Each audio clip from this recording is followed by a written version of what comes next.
May gusto sumugod sa inyo, Manlahari. Sino? Namata ng Diyos ang sisip. Papunta rito. Kasama ang isang malaking halimaw. Hinahabol na sila ng mga kawal. Ako dapat ang pumatay sa lapastangang yan.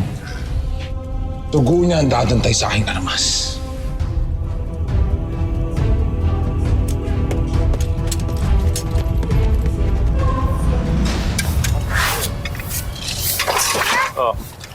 Ayos to, Boss Tomas.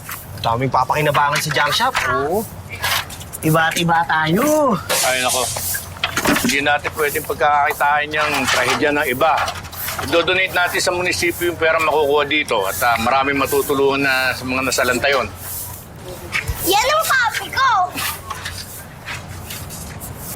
Hi, magtanggos! Oh, bakit parang kulang kayo? Wala na si Victor dito. Tsaka ba't ngayon walang dumating? Patapos na kami maglinis eh. Sorry, natagalan ako dun sa Disaster Council. Pero alam mo ba, confirmed.